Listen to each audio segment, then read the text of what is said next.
Hello and thank you for joining us on this busy Thursday evening. I'm Kamden Spicer. Coming up, a lockdown for Austria for unvaccinated individuals. Sandy Hook families won a lawsuit against Alex Jones, and a look at your week's weather. All this and more as PS News starts right now.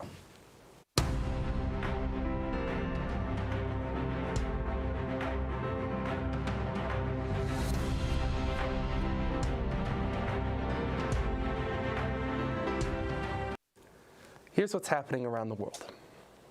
American journalist Danny Finster has been released from jail in Myanmar. The 37-year-old had been in prison since May 24th when he was detained while trying to leave the country to visit family in the U.S. But then on Friday, a Burmese court found him guilty of circulating comments that cause fear or spread fake news and sentenced him to 11 years in prison.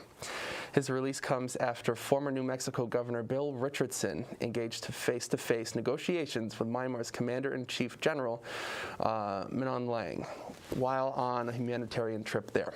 The CEO of Frontier Myanmar, the outlet that employed Finster, says that he is already on an airplane heading to the U.S.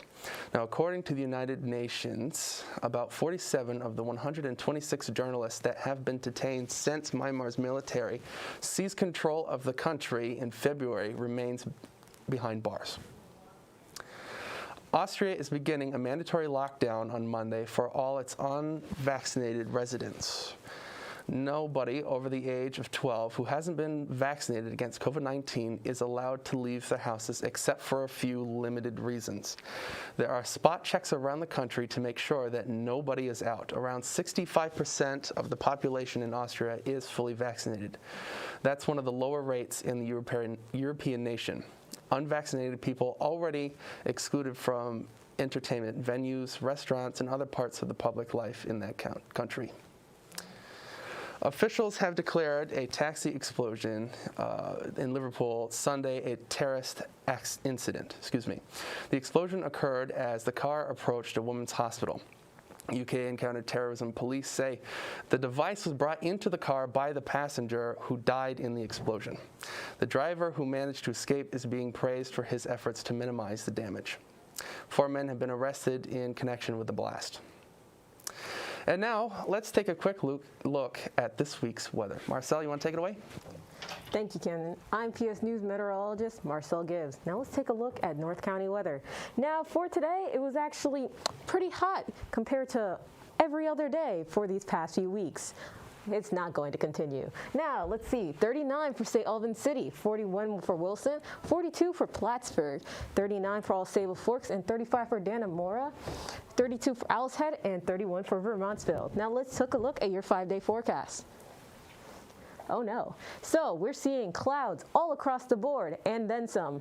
So we're getting the most sun on Friday with a 42.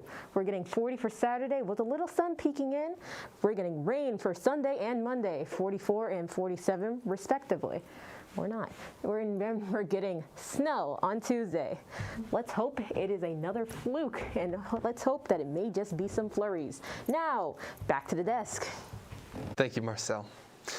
We're going to take a short break, and when we come back, we'll take a look at the news around the nation. Fitty Sports has been serving its communities, local high schools, youth commissions, clubs, and other businesses since 1984. We specialize in trophies, screen printing, sporting goods, embroidery, office apparel, uniforms, hats, t-shirts, and more. Regardless of the size of your project, you will have the full participation and dedication of our design team. No job is too big or too small, keeping you involved every step of the way so that your vision is our design. Stop into Finney Sports or call us to see what we can do for you.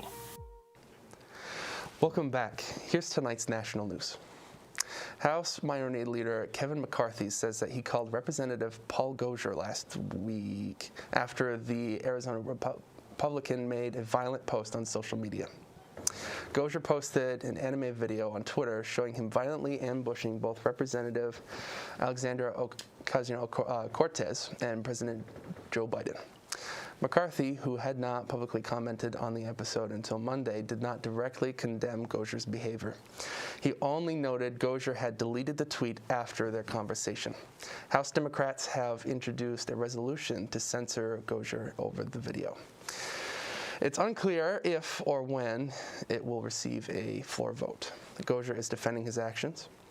He said in a statement that he doesn't, quote, espouse violence or harm towards any member of Congress or President Biden. He said that the video was a symbolic portrayal of a fight over immigration policy.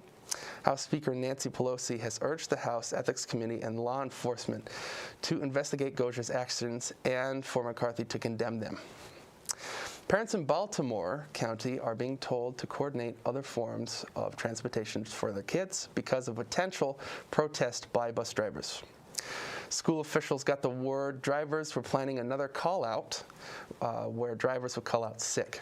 This is after last week when there was a massive call-out forcing county leaders to act fast and announce new incentives for drivers. New drivers would get a $250 signing bonus. Referrals would earn $250 as well. If drivers have perfect attendance, they'll get an extra $50. And they're working on paying existing drivers a retention bonus of $1,000 during winter break and spring break. In nearby counties, drivers are getting $5,000 incentives and bonuses. This has officials worrying their incentives are not enough, but they say they're doing everything that they can to hire more drivers. Sandy Hook family suing Infowars founder Alex Jones won a defamation case filed against them Monday. Connecticut's Superior Court Judge Barbara Bellis, cited Alex Jones' full noncompliance with the discovery process as her reasons for Monday's decision.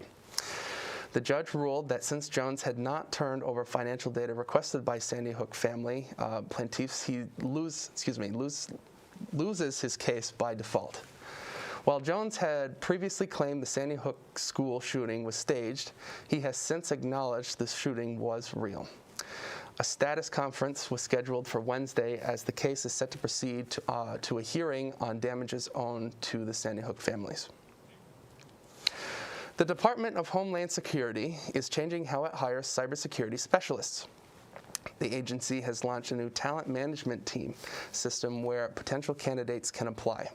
A senior official says DHS wants to hire the first 150 cybersecurity employees in 2022. Throughout the agency, there are 1,500 cybersecurity vacancies. DHS says that it had issues recruiting and retaining talent in this field for the past decade. The new system is meant to modernize hiring and compensation. DHS says that these roles will not be using the traditional federal pay scale.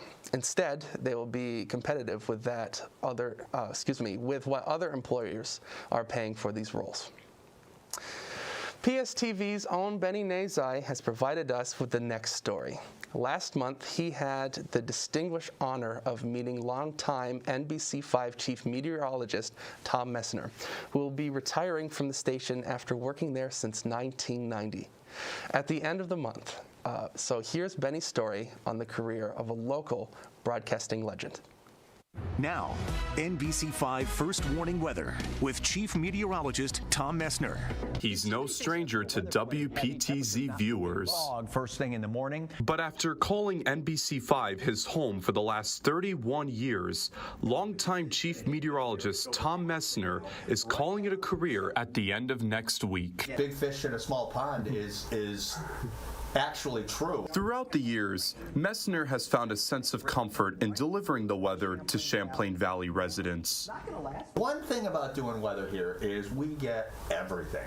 You know, we get the four seasons, we get great snowstorms to cover, we get our share of, thunderstorms, stuff like that, but very rarely here is it a matter of life and death, which allows you, I think, to be a little bit freer on TV. But when those rare life and death weather conditions do occur, palms may get a little sweaty. Butterflies might come around if something is happening that could be a real issue, because then it turns into a very serious situation. Which is why his message to future broadcasters is plain and simple. It's super important to be yourself on TV. I just find that if you're not who you are on TV, eventually it fails. I just think being yourself is huge. Messner is scheduled to do his final forecast on Friday, November 26th at 6 o'clock, where he'll be over at the Church Street Marketplace Christmas tree lighting over in Burlington. Reporting from the NBC5 studios in Plattsburgh, I'm Benny Nazai for CMM 458 News. Fantastic job, Benny. It looks like that's all the time we have for tonight. Be sure to check out the Plattsburgh State TV YouTube page to watch all of our programming, including this broadcast. Tonight, the third episode of Cole Kajajian's Camera Karate will be premiering at 7:30.